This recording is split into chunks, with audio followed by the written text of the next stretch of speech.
Of Barks and Bites by Pavel Goia. Pavel Goia, D-Min, is the editor of Ministry. When we moved to Maryland several years ago, we planted a little garden and started to pray for opportunities to minister to our neighbors. With most of them, we were on very good terms.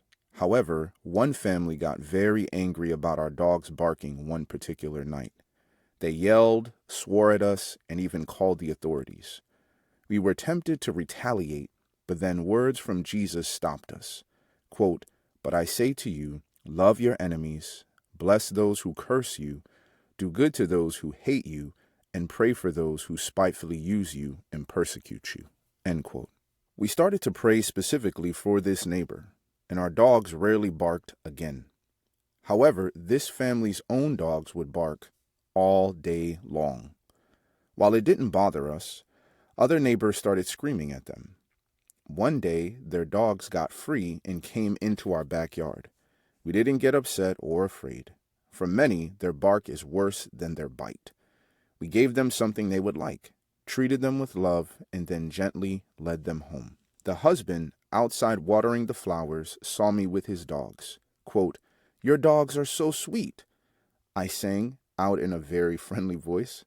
Quote, "I hope it was okay. I gave them some treats. Now, if you don't mind, would you please come this way?" End quote. Perhaps assuming I wanted to show him some damage his dogs had done to our property, he appeared hesitant, but he came. I led him to our garden. Quote, "We have so much fresh produce," end quote, I said. Quote, "We would like to share some with you. Would you like to pick some for yourself, or would you prefer for me to pick for you?" End quote.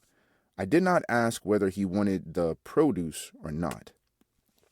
His eyes opened wide in surprise. The tension disappeared from his face. Smiling, he said he would be very thankful for some produce. I picked some tomatoes, cucumbers, peppers, and eggplants for him and assured him he was welcome to come any time for more. I then invited him and his family for a meal at our house so that we could get to know each other better. Know your neighbors. The incident humbled me. It made me wonder what would happen if every church member, starting with the pastor, would reach out to their neighbors and friends. Perhaps take produce or homemade cookies to those around our homes. Listen to them, pray for them, and build friendships. Quote, "Every follower of Jesus has a work to do as a missionary for Christ, in the family, in the neighborhood, in the town or city where he lives." End quote. Then I wondered about those around our churches. While preaching is important, it is not enough. Quote, "The real character of the church is measured not by the high profession she makes, not by the means enrolled upon the church book, but by what she is actually doing for the Master, by the number of her persevering, faithful workers.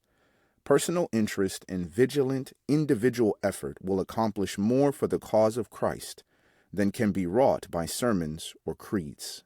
End quote. So I ask, do the people who live around your home feel comfortable reaching out to you if they need help raking their leaves? Do the people who live around your church feel comfortable contacting you if they need a place to hold their parents' funeral? Quote, "Wherever a church is established, all the members should engage actively in missionary work. They should visit every family in the neighborhood and know their spiritual condition." End quote. It is very difficult to reach a stranger. It is easier to reach a friend. Douglas Cooper tells the story of a preacher who told a young man on the streets of Harlem, New York, that God loved him. The young man replied, quote, "I'm sick and tired of hearing people talk about love. I want to see love with skin on it." End quote. Jesus is coming soon. God has allowed particular neighbors to be located around us. Let's not get upset or afraid. For many, their bark is worse than their bite. Let's give them something they would like, treat them with love, and then gently lead them home. For bibliographical and biblical references on this article, and for much more content for pastors and church leaders, please visit ministrymagazine.org.